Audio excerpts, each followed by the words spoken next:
Para Deus não. Além de não ser surpresa para Ele sabe o resultado, né? Ele sabe o que vai suceder-se nos próximos capítulos, nos próximos dias. E graças a Deus nós não sabemos. Somos medidos pela fé, somos medidos pela perseverança, somos medidos pelos sonhos, pelos projetos. Nós somos medidos por tantas coisas, por aqueles que estão no nosso convívio, no nosso entorno. Uns nos chamam de fracos, outros nos chamam de loucos, interpéricos, explosivos, enfim. Nem nós mesmos sabemos o que tem dentro de nós.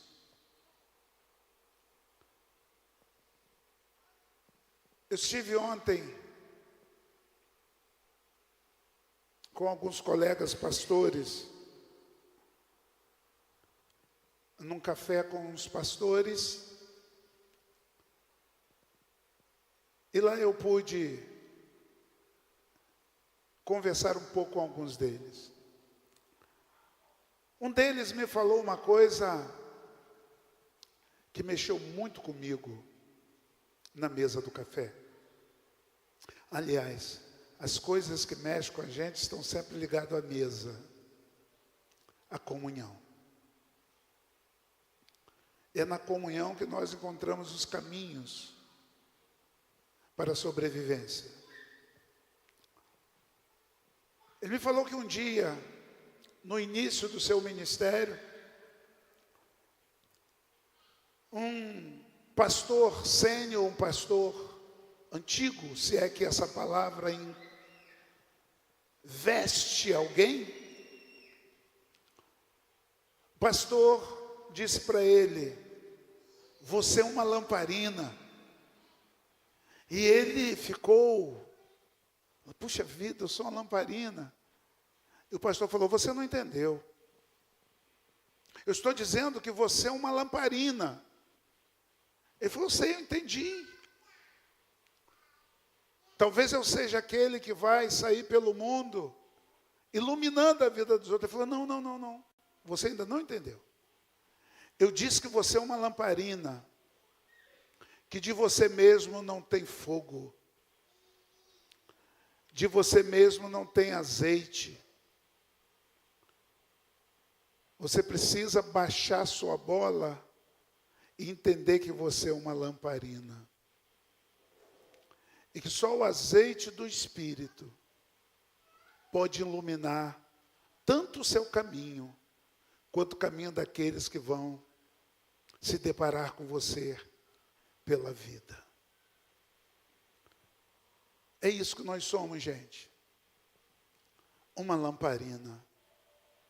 Que se não tiver o azeite do Espírito, se apagar o azeite, nós apagamos juntos. A Bíblia fala de um homem em que eu tenho tanto respeito por ele,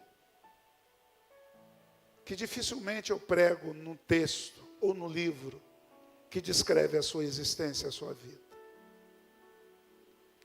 Eu estou falando de um homem que tinha manias, tinha projetos,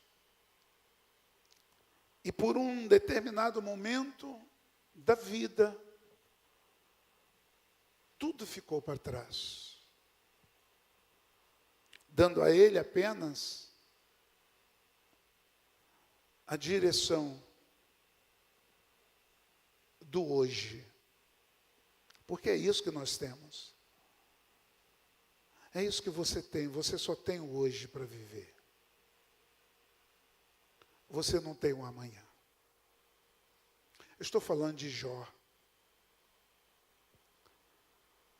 Eu quero ler o primeiro capítulo todo, que descreve o início, o meio da vida de um homem que deixou a sua história marcar a história do mundo. Eu quero dizer para você nessa noite que há motivos sim, há muitos motivos para morrer. Mas é preciso ter desejo de viver. É sobre isso que eu quero falar. Na terra de Uz, vivia um homem chamado Jó. Era um homem íntegro e justo. Temia Deus e evitava fazer o mal.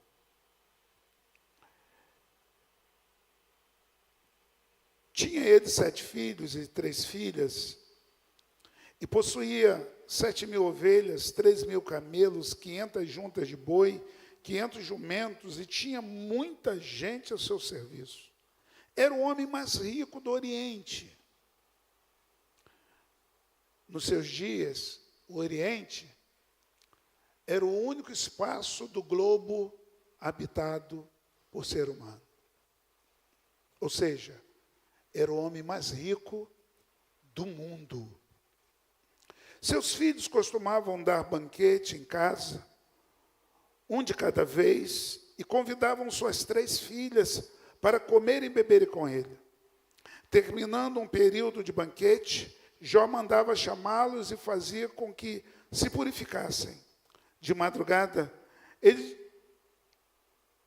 oferecia um holocausto em favor de cada um deles, pois pensava, talvez os meus filhos tenham lá no íntimo, lá no coração, lá no profundo, pecado e amaldiçoado Deus. Essa era a prática constante de Jó. Certo dia, os anjos vieram apresentar-se ao Senhor, e Satanás também veio com eles. O Senhor disse a Satanás, de onde veio você? Satanás respondeu ao Senhor, de perambular pela terra e andar por ela. Disse então o Senhor a Satanás, reparou em meu servo Jó? Não há ninguém na terra como ele, irrepreensível, íntegro, homem que teme a Deus e evita o mal. Será que Jó não tem razão para temer a Deus? Respondeu Satanás. Acaso não puseste uma cerca em volta dele, da família dele, e tudo que ele possui? Tu mesmo tens abençoado tudo que ele faz, de modo que os seus rebanhos estão espalhados por toda a terra. Mas estendeste a mão e fere tudo que ele tem, e com certeza ele amaldiçoará a sua face. O Senhor disse a Satanás, pois bem, tudo que ele possui está nas suas mãos, apenas não toque nele. Então Satanás saiu da presença do Senhor. Certo dia, quando os filhos e as filhas de Jó estavam num banquete, comendo e bebendo vinho na casa de um irmão mais velho, um mensageiro veio dizer a Jó, os bois estavam arando e os jumentos estavam pastando por perto, quando os salbeus os atacaram e levaram embora. Mataram a espada os empregados, e fui o único que escapou para lhe contar. Enquanto ele ainda estava falando, chegou outro mensageiro e disse, fogo do céu caiu e queimou totalmente as ovelhas e os empregados.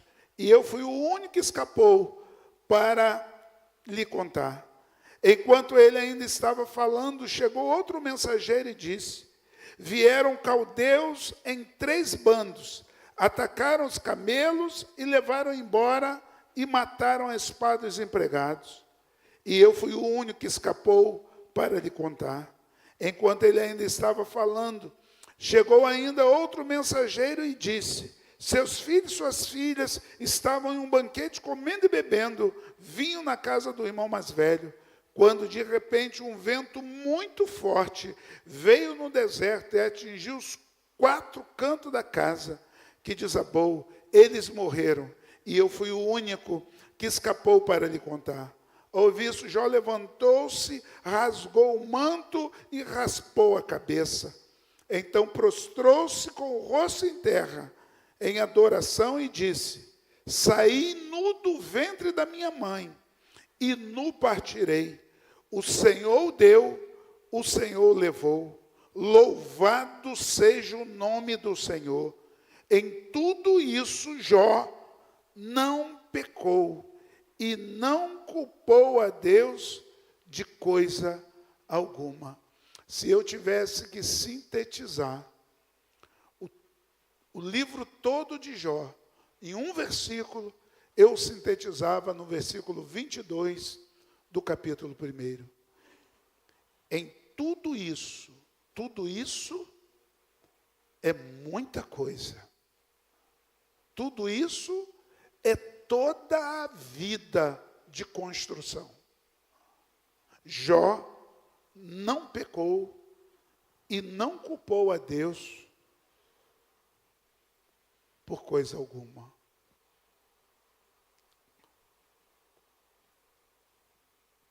Motivos para morrer, gente. Desejos para viver. Eu quero falar nos motivos para morrer primeiro. Qualquer um de nós tem motivo de sobra para morrer. Eu acredito que ninguém queira. Mas motivos nós temos de sobra. Existe muita gente que tem uma vida tão perfeita que chega a alegrar a vida de outras pessoas, ao ponto de nós queremos estar próximos, perto dessas pessoas. Sabe por que você se apega à novela, a filme? Sabe por que você admira os desportistas, os esportistas? Porque eles transpassam para nós vidas de pessoas que são íntegras, justas e que até temem a Deus. A impressão que se passa é que a estrutura da vida deles não tem problema. Isso atrai a gente. Porque nós queremos uma vida assim, sem problemas. Por que quando se fala no retiro dos artistas, não se mostra o retiro dos artistas? Porque ali está o fracasso. Ali está a derrota. E derrota e fracasso não são bons exemplos para quem precisa da mídia, para quem precisa de estar em alta no coração do povo.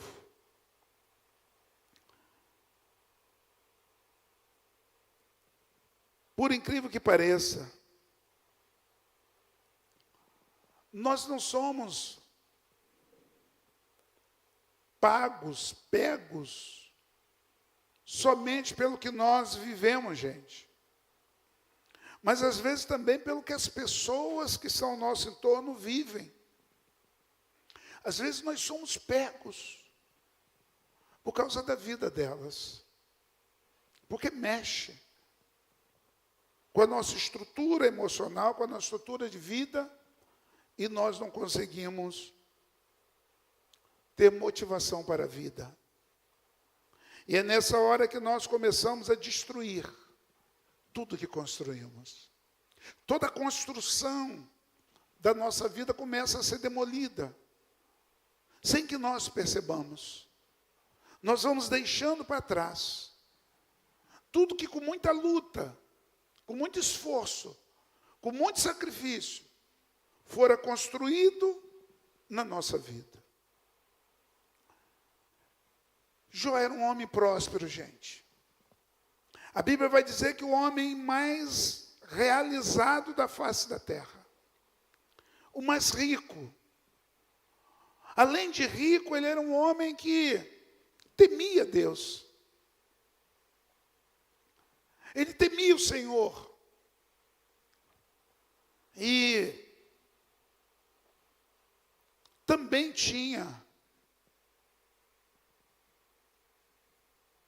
no seu entorno muita gente, muitos animais. O texto que nós lemos diz que os animais deles eram espalhados por toda a terra. Entendo eu que é o Oriente. O texto que nós lemos diz que Jó tinha 10 filhos. Supremacia masculina. O que dava a ele um empoderamento muito grande na terra. Ter filhas meninas naqueles dias não era algo muito desejado pelos pais. Era mais desejado ter filho homem por causa da mão de obra, da liderança, por causa daquilo que você ia deixar. Ele tinha 7 homens e 3 meninas apenas. Viviam em harmonia, uns nas casas dos outros, festejando a vida, celebrando a vida, a juventude, a adolescência. É óbvio que ele tinha filhos adolescentes, é óbvio que ele tinha filhos já com a idade madura, e é óbvio que ele tinha filhos jovens. Eram 10. Se você intercalar 10 anos, botando o mais velho com 40 anos, você vai chegar a 30, mas se você colocar 30, vai chegar a 20. Jó era um homem que tinha uma vida perfeita. Eu não quero nem entrar nas questões celestiais. Eu quero entrar na questão da existência desse homem que colocou a sua vida toda em um determinado espaço curto de tempo. Saía um empregado para trazer uma notícia ruim, aliás, nem saía. Já chegava outro, antes que essa notícia chegasse no coração dele, outra notícia ruim. Olha a estrutura, gente. A estrutura desse dia na vida desse homem. Olha quanta coisa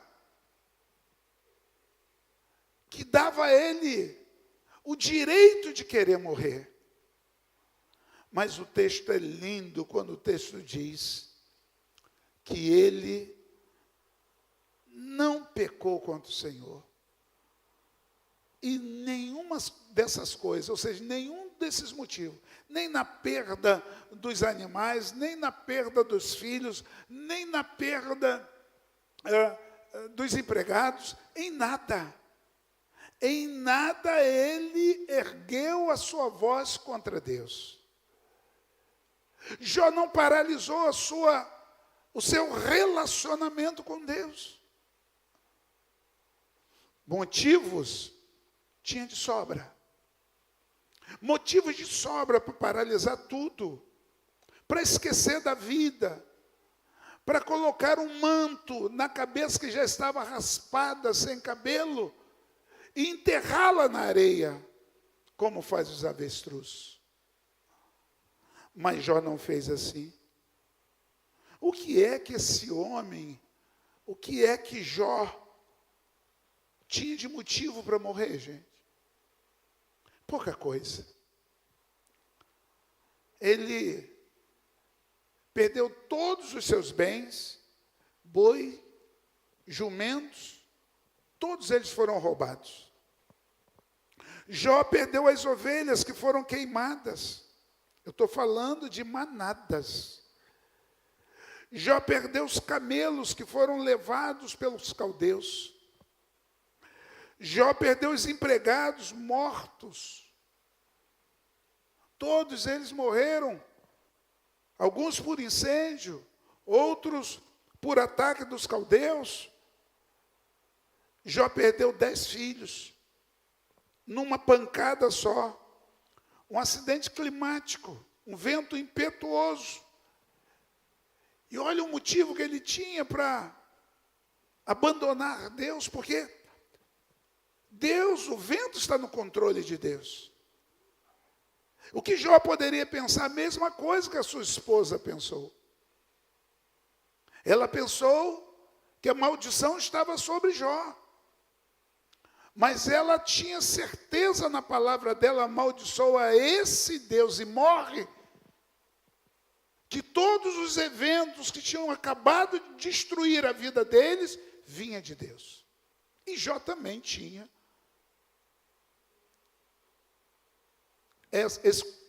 essa verdade muito clara no seu coração, porque ele diz assim: nu saí do ventre da minha mãe e nu tornarei.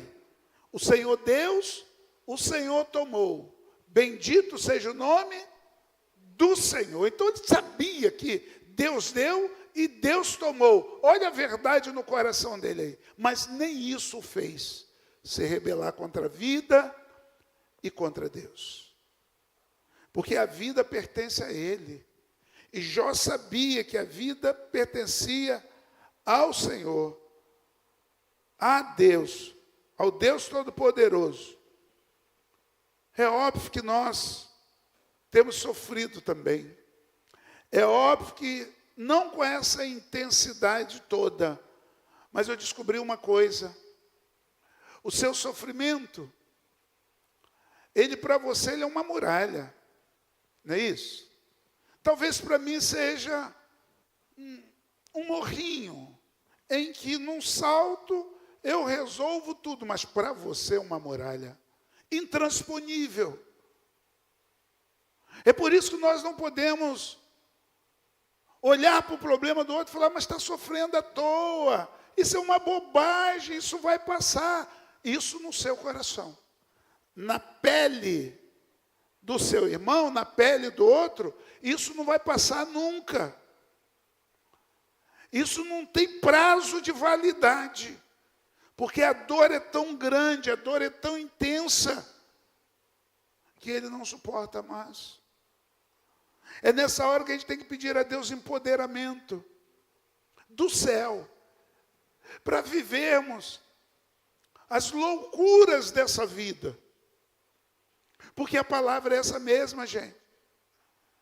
Quando nós olhamos e vemos que um problema para um é uma potência e para outro já é um nada, isso é uma loucura.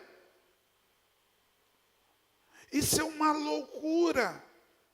Louca é o que é a nossa vida.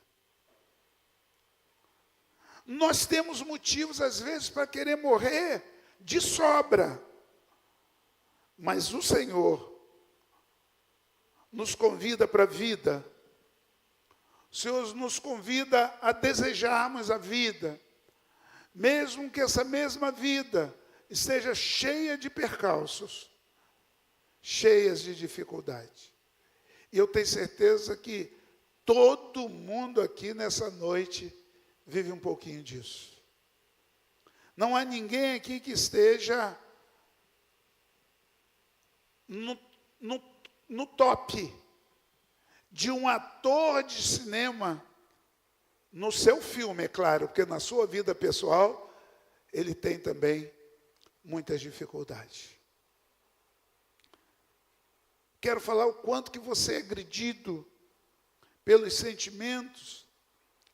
É tão fácil olhar para a sua agressão e dizer que você está sofrendo à toa.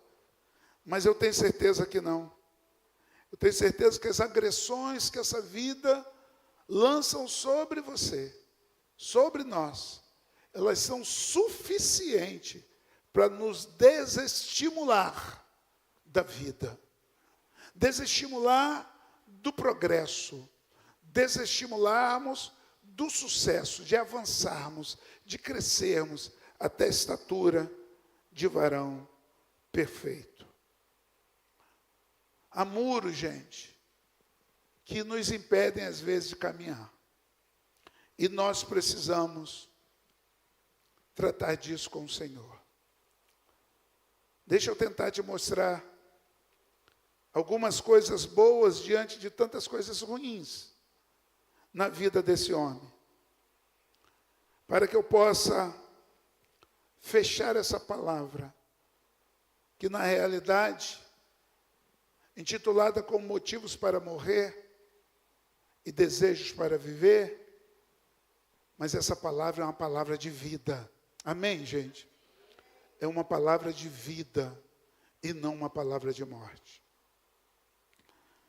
Eu quero te mostrar motivos na vida de Jó, mesmo diante de todo esse caos, para viver. Jó um dia, depois de perder tudo isso, raspou a cabeça, colocou roupa de saco. Isso era, dentro da cultura judaica, o motivo, essa era uma atitude, uma ação, em que o homem, principalmente o homem, raspava a cabeça, como fez Davi, colocava roupa de saco, para dizer para Deus: eu estou humilhado.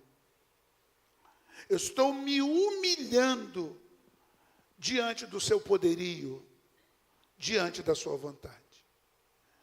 Jó um dia dorme, gente. Dorme. Assim, depois de perder tudo. Mas sem uma gripe. Saúde perfeita. E de repente, o que acontece? Ao amanhecer, amanhece com ferida da cabeça à planta dos pés. Com feridas. Agora a única coisa boa que Jó tinha, acabou. A saúde. Mas Deus é tão bom que deixou a mulher dele do lado dele. Tão bom. Porque quando olhamos para o livro de Jó, muita gente olha para o livro de Jó e vê essa mulher como uma perturbação. Mas Deus deixa a mulher de Jó como uma revelação da verdade do que estava acontecendo. Os amigos dele não, mas a mulher sim. Para manter Jó entendendo o que estava acontecendo.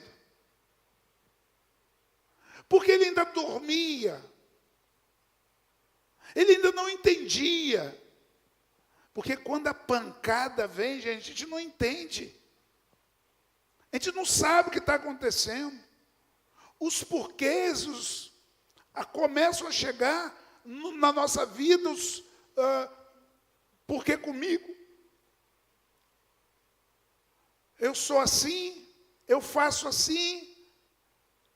tudo do jeito que tem que mandar, e por que isso está acontecendo comigo? Jó estava nesse clima ainda no coração. E a mulher é permitida que ela fique ali com a razão, sem a emoção, tomada daquele momento, uma mãe que perde 10 filhos numa pancada só, uma milionária que fica pobre da noite por dia. Essa mulher então começa a falar: tem alguma coisa errada com você. Você é o problema. E qualquer pessoa normal, naqueles dias, teria a mesma percepção. Ninguém teria uma percepção diferenciada disso.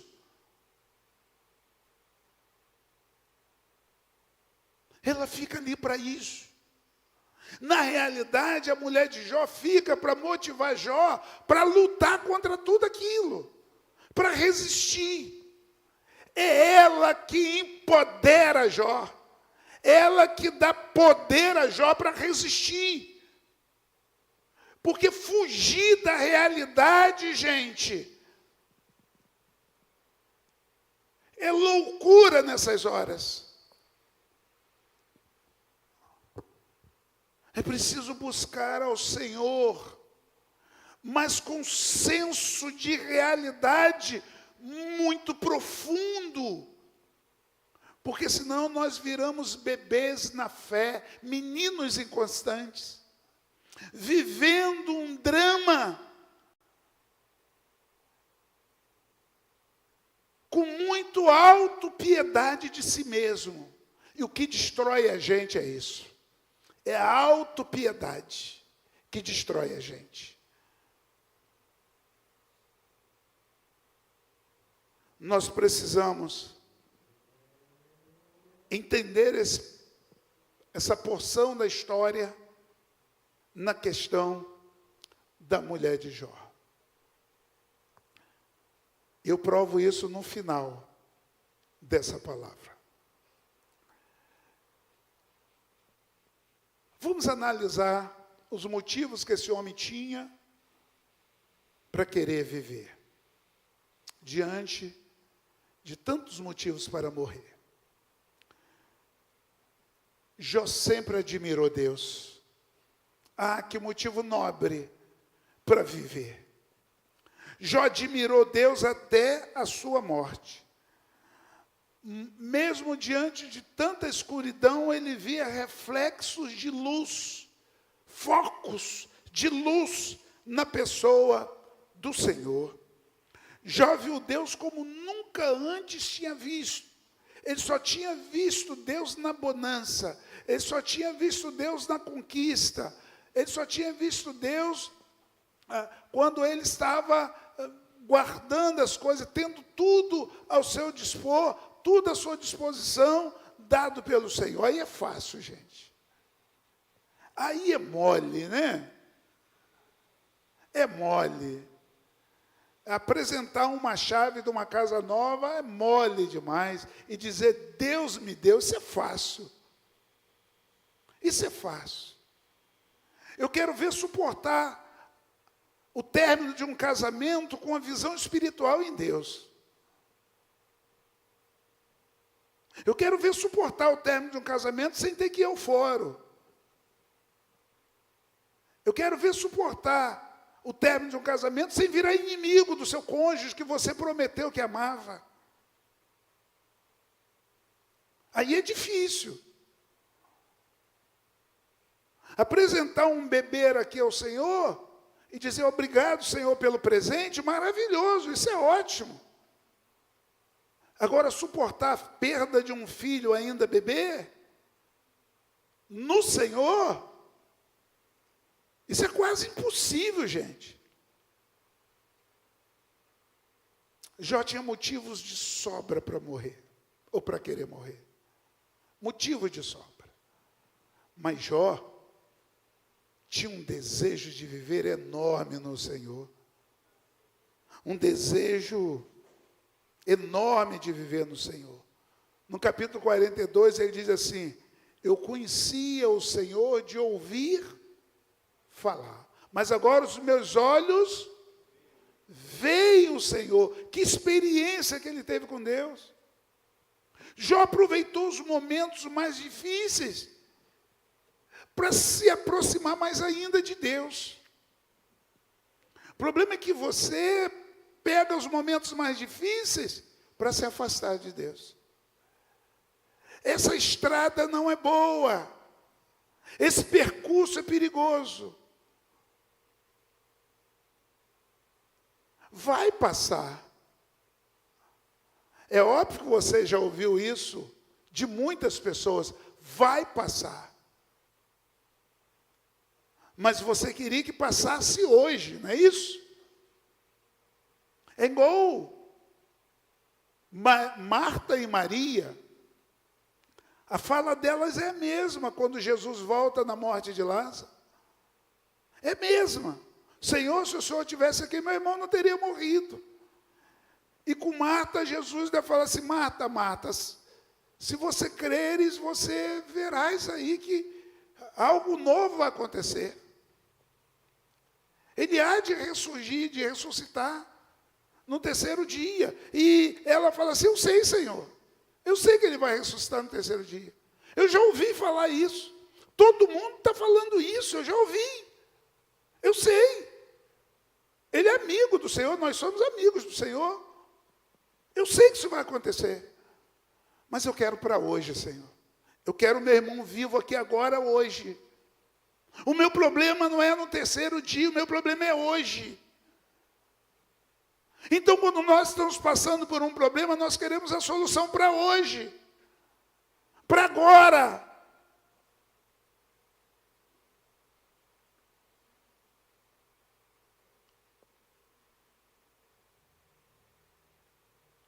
Mas o jeito do hoje e agora, para que isso aconteça, é preciso tirar a pedra. Para acontecer hoje, não apenas no terceiro dia, tem que tirar a pedra. E você sabe qual é a pedra? A pedra é que afastava Lázaro do Senhor. O que afastava Jesus de Lázaro era a pedra. E Jesus fala, existe uma barreira entre eu e Lázaro. Tira a barreira, por favor. Tirem a barreira, que eu vou fazer um milagre. A pedra era a barreira.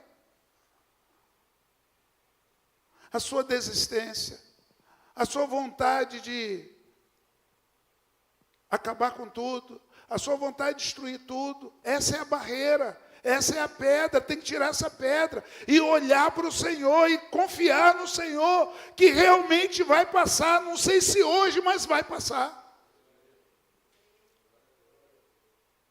Tire as barreiras, gente, não deixe as barreiras chegarem na hora da dificuldade, não, porque são elas que nos afastam daquilo que Deus está fazendo. Deixa eu falar uma coisa para você. O bambu japonês é o único bambu do mundo que se constrói obras com ele, edifícios, prédios. Mas o bambu japonês tem uma peculiaridade, além da espécie ser diferente, ele precisa de um tratamento muito próprio, muito pessoal, para fortalecê-lo, para construir prédios. Quando ele chega a essa altura, está fininho ainda, alguém pega um bambu grosso e começa a bater nele, todo dia.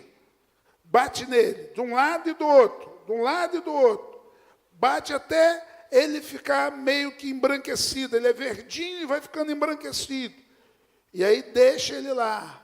E ele vai crescendo e no outro dia bate de novo. Bate de novo. Deixa eu falar uma coisa para você. Deus tem algo tão grande na sua vida, mas tão grande na sua vida, que você não consegue enxergar. Deus tem algo tão profundo na sua vida e você não consegue enxergar, porque você não está conseguindo levar bambuzada na vida. A bambuzada é para te fortalecer, não é para te destruir. Jó entendeu isso, gente. Em tempo nenhum, Jó deixou de admirar Deus. O Senhor deu, é dádiva dele. O Senhor tomou, é direito dele. Bendito seja o nome do Senhor. Nós precisamos ter a visão desse homem.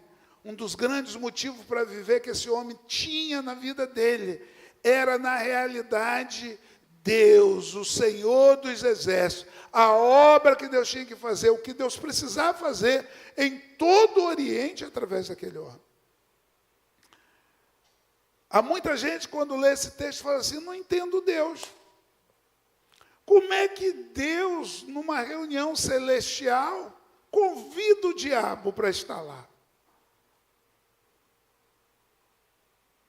Como que ele faz isso? O diabo no céu? Como? Instando. Como que Deus entrega a vida de um homem que ele mesmo disse que era íntegro e que era um homem temente a ele? Como que ele entrega a vida desse homem nas mãos do diabo, conhecendo o diabo? O diabo, gente, era um bambu que Deus usou para fortalecer a vida de Jó. Sabe para quê? Para que todo o Oriente, nos seus dias, pudesse conhecer que havia o empoderado Deus sobre a terra. Era isso, só isso que Deus fez. Deus é estratégico, gente. Deus é estratégico.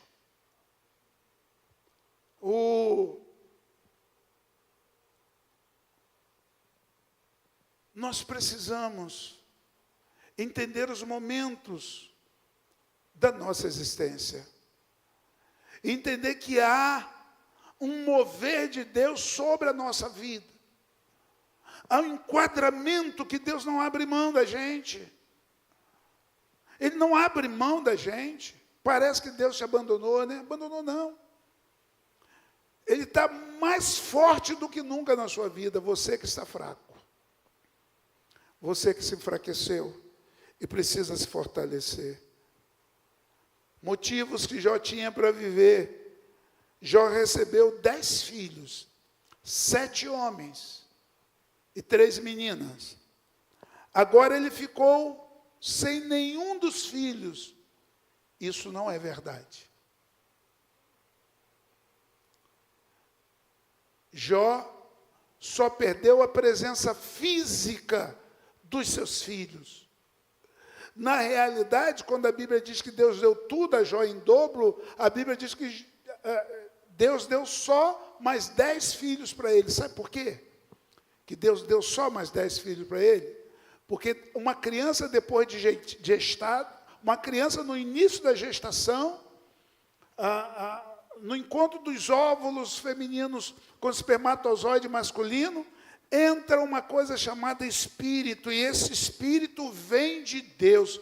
Então, depois que uma criança é gerada, ela já tem vida, já tem espírito, e por isso, gente, o espírito, ele não morre, ele volta para o Senhor. Então, Jó, ao invés de ficar com 10 filhos, Jó ficou com 20 filhos, 10 na glória e 10 na terra.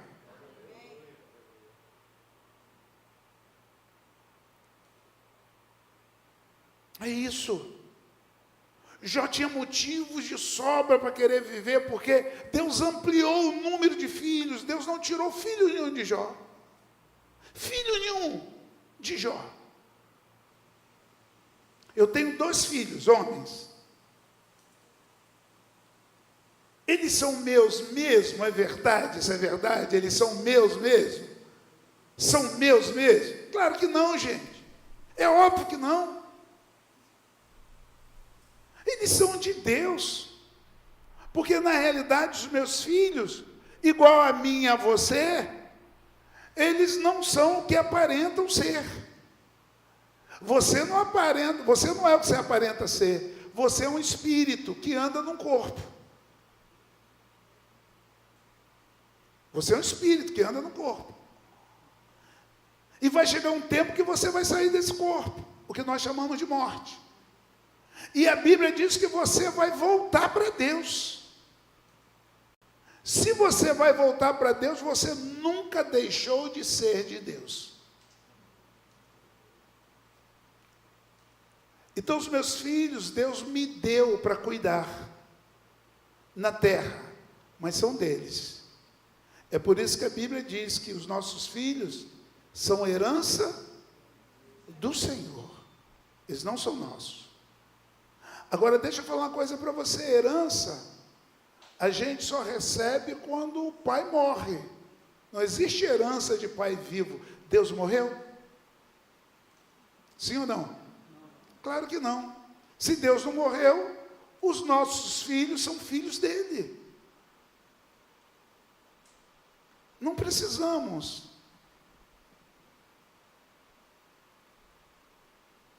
morrer por causa disso. Porque Jó não morreu. Jó entendeu. Ele entendeu que entre o relacionamento de perdas dele e entre tudo que ele tinha conquistado, havia alguém que deu e alguém que tirou. E esse alguém que deu, alguém que tirou, a mesma pessoa. Na visão dele era a mesma pessoa. E na visão de Jó, quem dá pode tirar.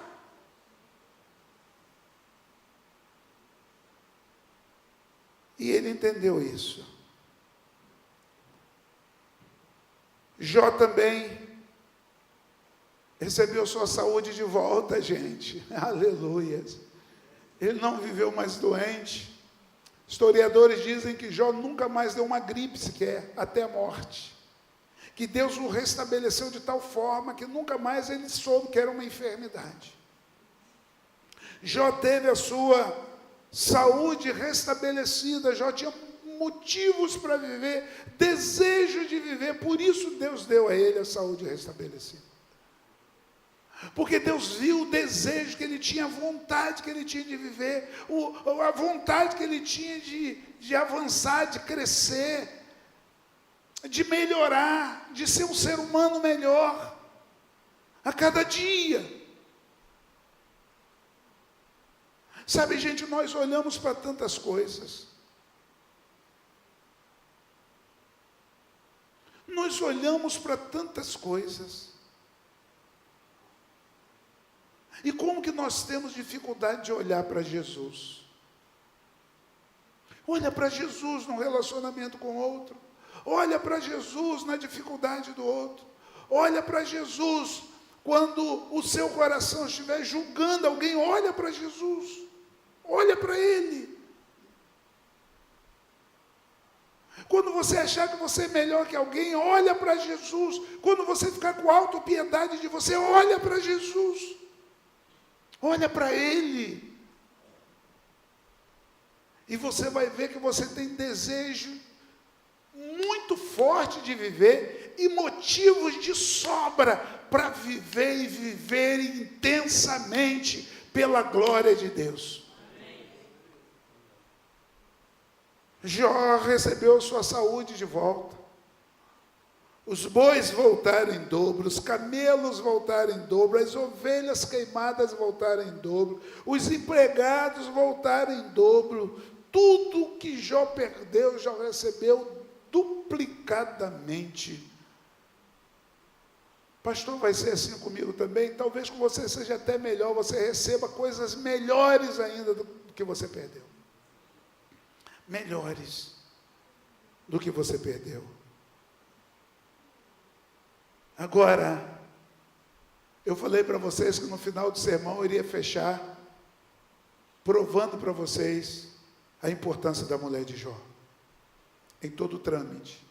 Nunca retruque alguém que nas horas difíceis fala a verdade para você, mesmo que as verdades sejam duras, difíceis, mesmo que as verdades não sejam tão verdadeiras assim, mas nem tão pouco mentirosas. O problema não era por causa de Jó. Não era por causa de Jó. Mas foi Deus que permitiu que tirasse. Foi Ele que permitiu. Então ela não estava tão errada quanto dizia: amaldiçoa esse Deus.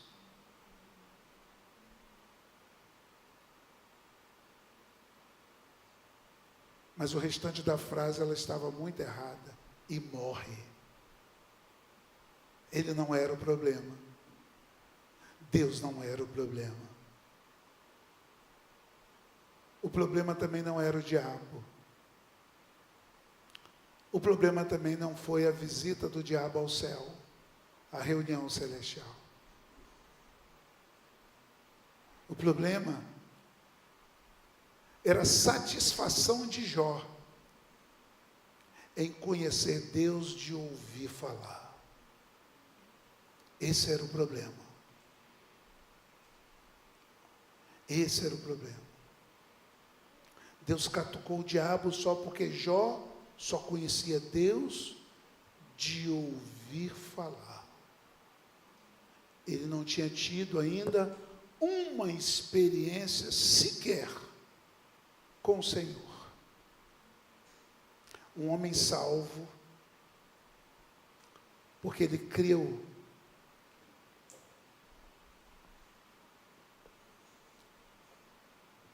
em Deus,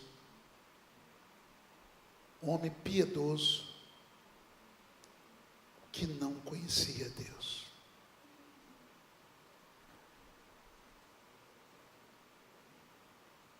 Como que às vezes, gente,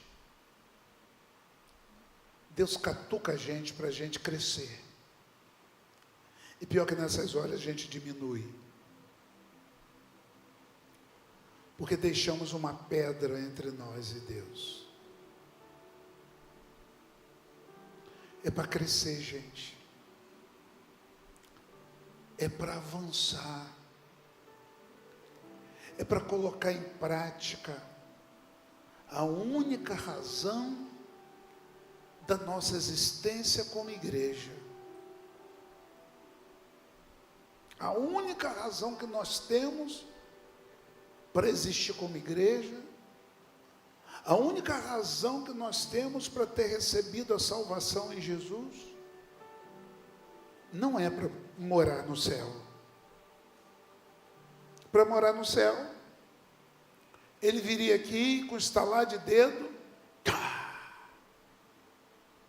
transformava tudo, levava os seus com ele, e os outros encaminhava para junto do diabo e seus anjos. A nossa missão aqui não é ir morar no céu. A nossa missão aqui é fazer discípulos.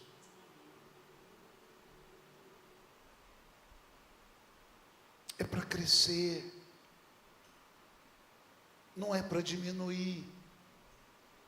A razão de viver é o crescimento. É o crescimento. E vai crescendo e vai se aprimorando. E vai trabalhando. E vai avançando. E vai recebendo de Deus as bênçãos escolhidas dos céus. No trabalho, na família, na escola. É aquele aluno que vai para a faculdade com a visão de fazer discípulos de Jesus. Fazer com que pessoas fiquem parecidas com Jesus. Se mostrando parecida com Jesus. Esse aluno jamais perderá de ano. Não é porque Deus vai fazer a prova para ele, não. É porque Deus vai dar a ele desejo da pesquisa, desejo do estudo, paixão pelo estudo, paixão. Gente que vai passar a noite toda estudando no dia que antecede a prova. Gente que vai fazer vestibular vibrando, se alegrando com alegria na alma, porque tem a oportunidade de adentrar numa faculdade. Deus não vai fazer prova para ninguém, não. O que Ele vai fazer é empoderar, com vontade, com desejo, com paixão. Sabe por que às vezes os nossos filhos não têm a visão de Deus para a vida deles? Porque eles não veem a visão de Deus na nossa vida.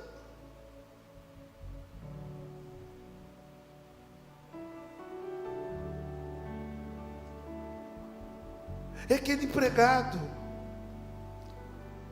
que vai ser consecutivamente escolhido como operário padrão de vários anos, porque ele não foi apenas trabalhar, ele foi trabalhar com a intenção linda, maravilhosa, de fazer com que pessoas no seu trabalho fiquem parecidas com Jesus.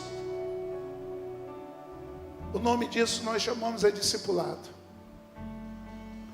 E ele vai ser o melhor empregado de todos os tempos, com satisfação, com prazer, em trabalhar, vai acordar cedo, vai chegar cedo no trabalho, não chegará atrasado, porque o Senhor vai empoderá-lo de paixão, de desejo pela sua profissão, ele vai crescer.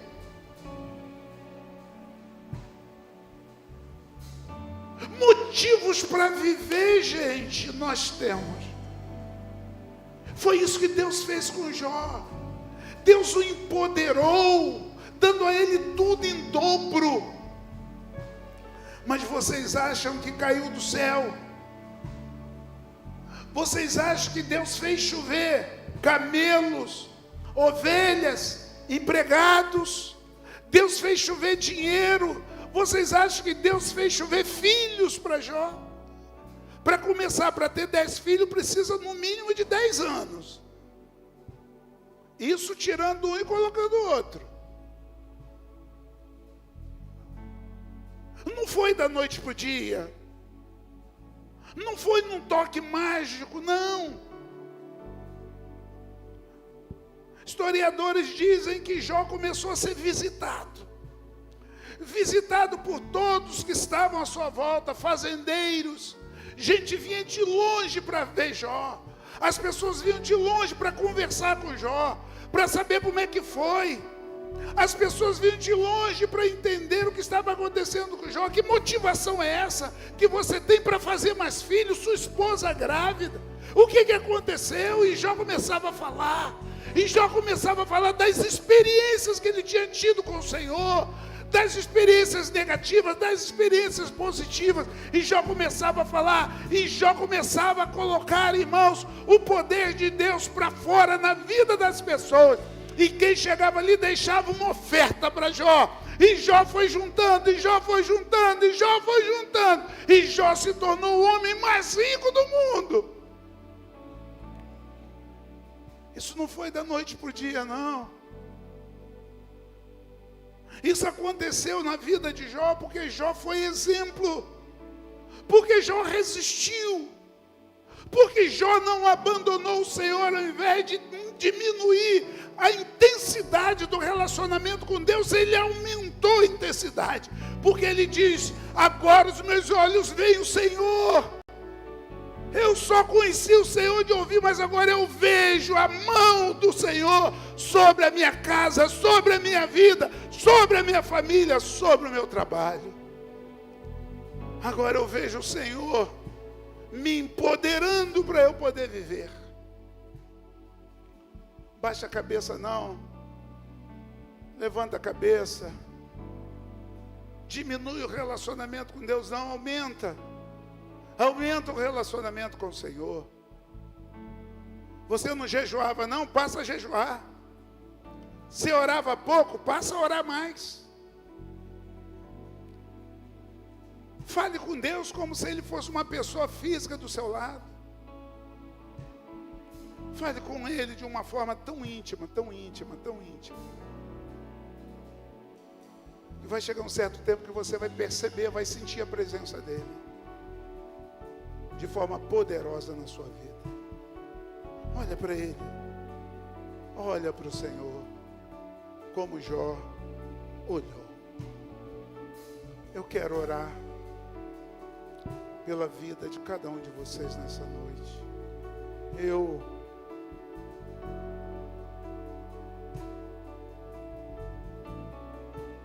não gosto de pregar no livro de Jó, que eu me emociono. Como é que alguém aguenta tanta coisa assim, gente? Que visão que esse homem tinha de Deus, mesmo sem ver.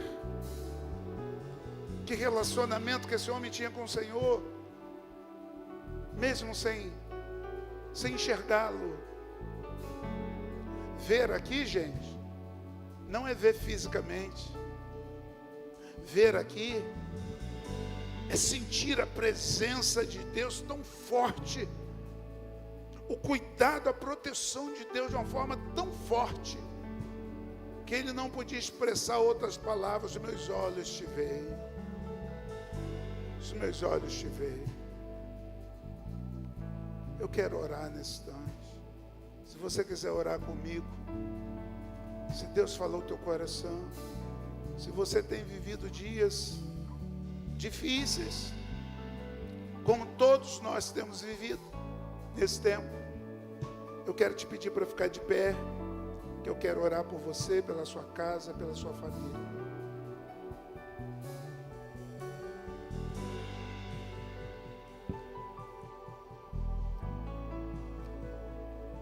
Diminua a intensidade não, aumenta a intensidade, aumenta o seu desejo de viver o Senhor.